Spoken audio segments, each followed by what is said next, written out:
Alright, so I'm gonna make a part 3 about Nintendo NX Wii U V-Blog topic.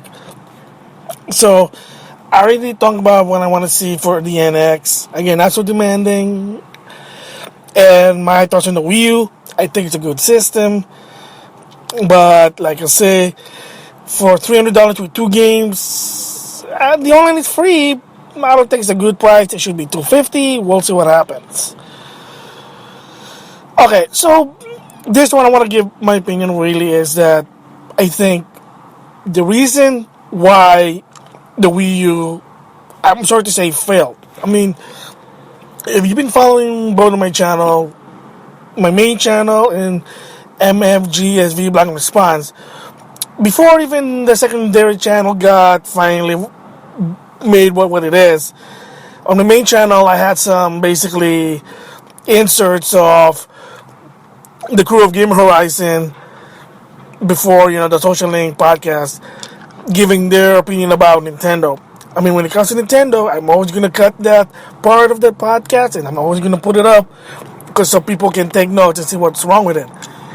Because alumni Game Horizon, Sean, cool guy.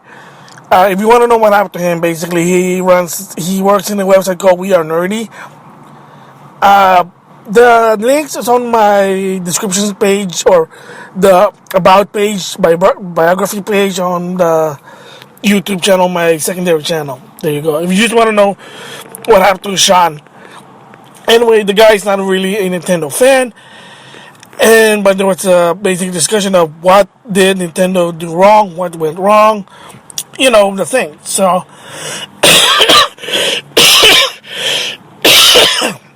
excuse me. So, here are my points of what I think why Nintendo, the Wii U basically wasn't successful.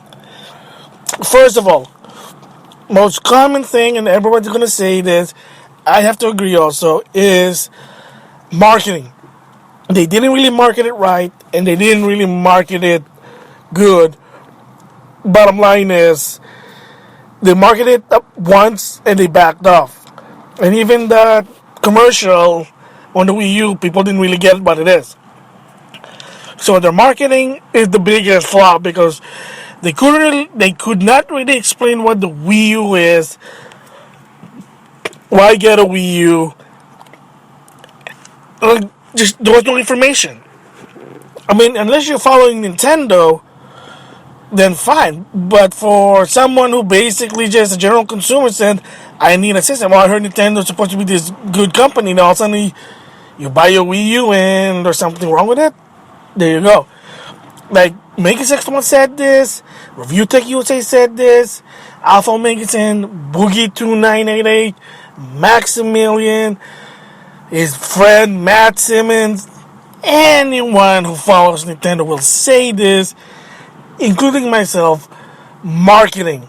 Yes, the biggest flaw what happened with the Wii U was they did not market it right, and to some extent they didn't even market it. They made commercial, and then a week later, year later, they try to market again, but for a different audience.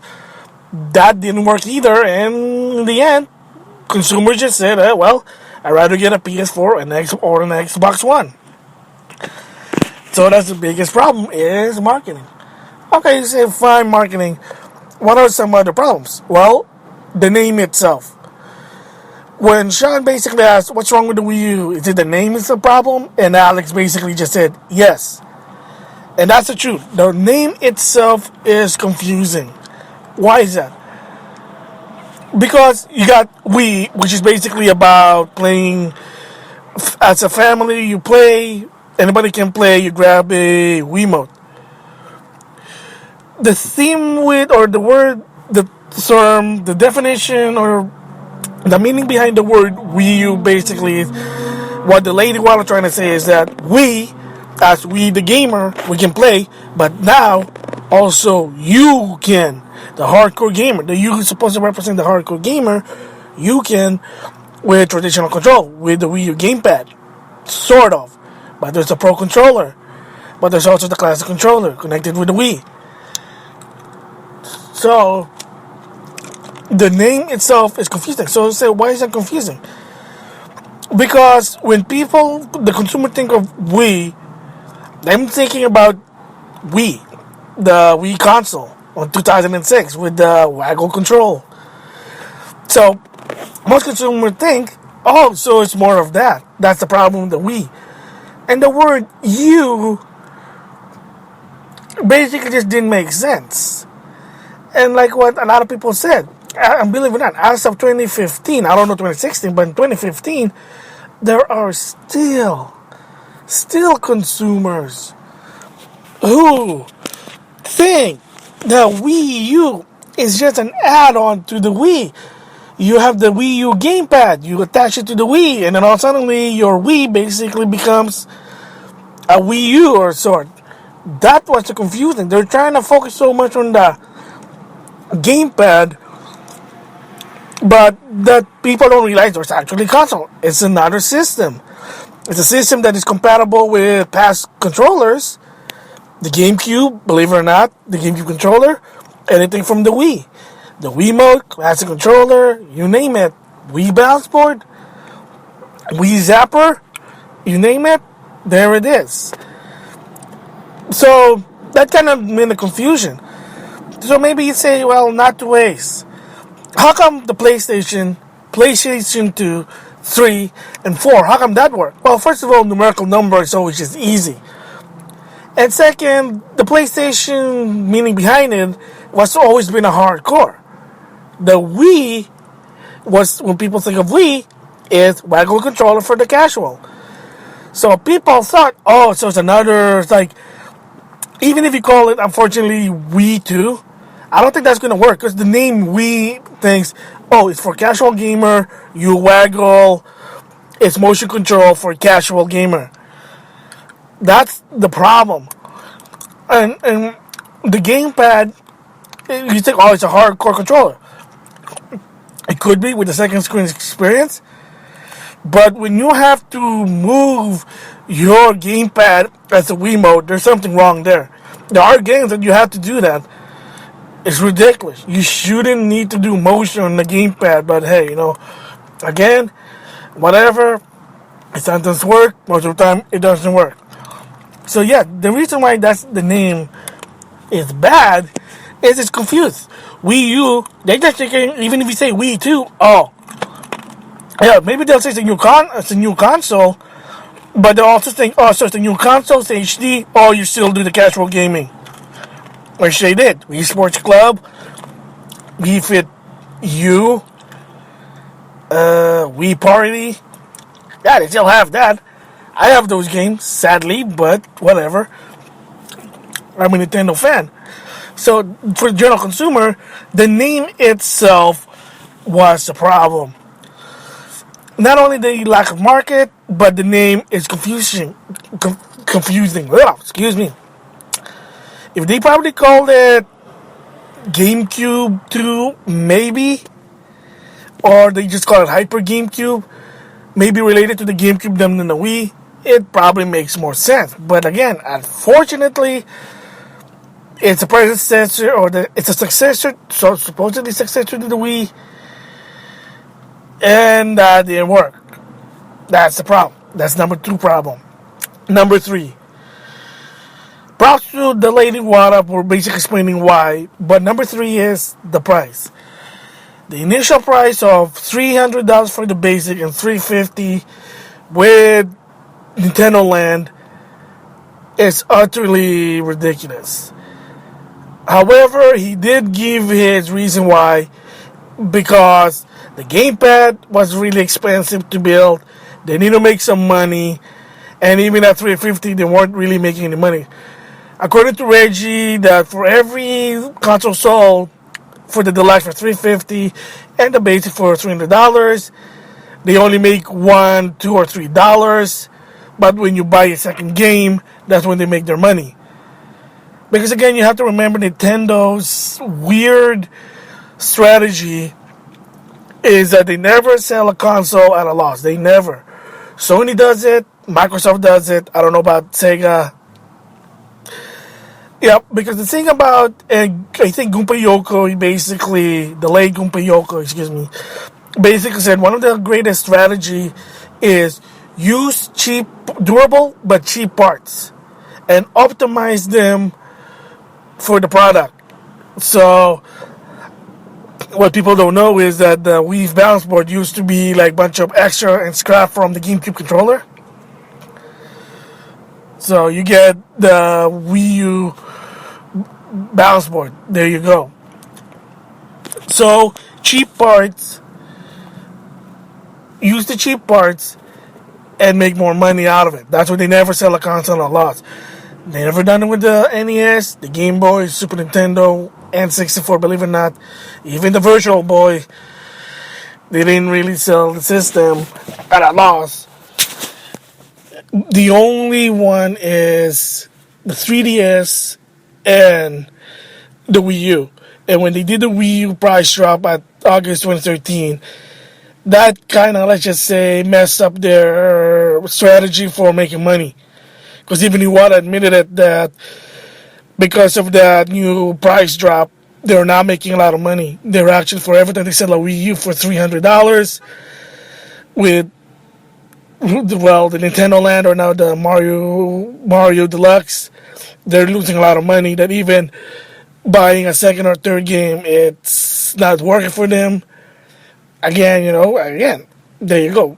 So, again, props to the lady Wada, but yeah, the price just wasn't right. But he did say because of the cost of the gamepad. Number 4 problem, the Wii U gamepad. The reason why that console is so expensive was you're also buying some cheap tablet. It's supposed to be a tablet that integrates the Wii U console.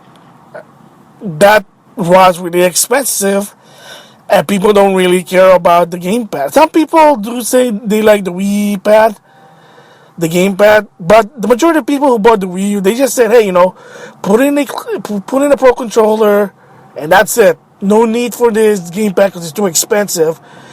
And heck, you can even buy a second one for 2-player, and most of the game only requires you to use one gamepad anyway. So there you go. So the gamepad, unfortunately, wasn't really that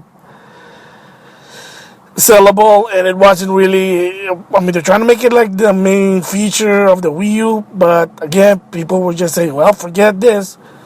At least the PlayStation 4 had a traditional controller. Yeah, you got a touch screen, but they used it to a bare minimum. Heck, Xbox controller is an Xbox controller. There you go. So that's number 4, the problem. And the last problem for this really is there are no games when the console launch. At November, December, and I think early January, Nintendo and third party did have some games. Nintendo actually provided some games. New Super Mario Bros. U and Nintendo Land. I think somewhere in January was Lego City Undercover, a Telltale game exclusive for Nintendo console. And then after that, there was no more. There was no Nintendo game until June. What happened? First of all, Pikmin was supposed to come out like somewhere in winter 2013. That got delayed to August. Game & Wario was delayed, from what I heard. New Luigi U, from what I heard, was also delayed. Like, see, those games were supposed to come out in somewhere in the first half of 2013, and they didn't.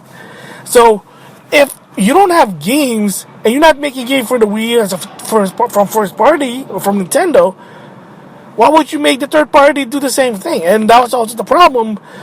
By February, a lot of third-party companies were basically going off the Wii U. They saw the Wii had a potential in the beginning. That's what they had some games. Mass Effect 3, Darksider 2, Batman Arkham City Armored Edition. Third-party game for Nintendo only console owners. So there you go. But after a while, they lost third-party. One of the big games that it was supposed to be a Wii U exclusive was Rayman Legend. It was designed for the Wii U because you get to control Murphy the Firebug. But somewhere at February, there was an announcement by Ubisoft said, "Oh, the game's delayed. The Wii U version was delayed to September, and not only that, oh no, it's no longer exclusive. It's a multi-plat game." There you go. And another one was, I did mention this in 2013, was Ninja Gaiden 3 Razor's Edge, which is the basically definitive version, and it was published by Nintendo. It was basically funded by Nintendo to put some more feature in that game, Razor's Edge. That was, I think, one of the game. It was actually published game Nintendo. It was supposed to come out at March, but then a month later, Tecmo basically made an announcement. Oh, for the PS3 and 360, you can also get it. Ninja Gaiden 3 Razor's Edge. So again, kind of screwed Nintendo their exclusivity. And again, if there's no exclusive for Nintendo from third party, what are you buying Nintendo for? Oh, Nintendo games. But remember, Alex did say this, and this is actually the truth, is when push comes to shove, even some of those Nintendo hardcore gamer who grew up with Nintendo, they also left. They said, forget this. Not everyone is buying Nintendo console for Nintendo anymore. It's becoming less and less. That's why they had to fix the forecast. That 80 watts forecast. He was hoping for fiscal 2014 that they'll sell 9 million Wii U. That failed because he thought, oh, because we got the hardcore, the HD, the casual still there. Nope, everybody left. I mean, heck, Samuel the Geek, basically the video complaining how the Wii has no games. And he even asked, oh, who's it for? Who's the target audience? It's not the casual, because the casual don't even know about the Wii U. Oh, it's a hardcore. No, because there's no game for the hardcore. There are no games.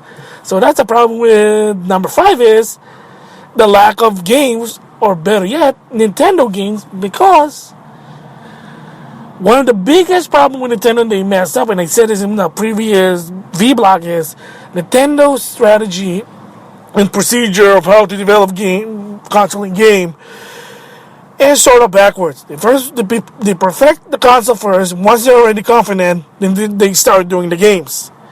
Rather than doing it simultaneously, unlike PS, Sony, or Microsoft.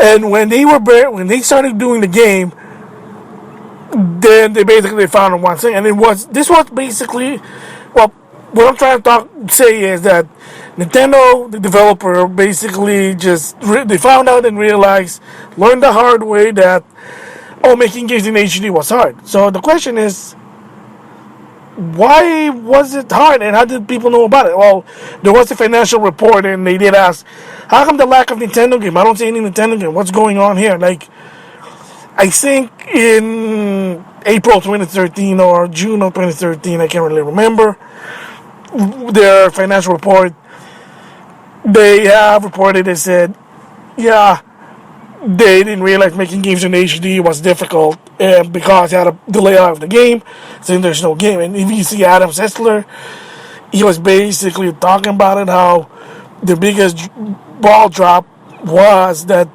because they didn't realize how developing games in HD was hard. It took longer than they expected. They thought it was an easy peasy, and it wasn't. So there you go. And that's why the Wii U had lack of games. And not until later on they finally learned, and they said, oh, this is how you make HD game, and there you go.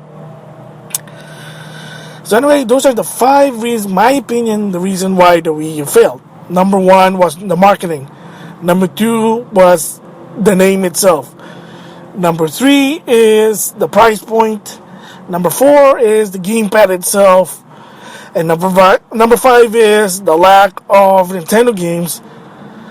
So, the Nintendo games, then why would third party also make games for it?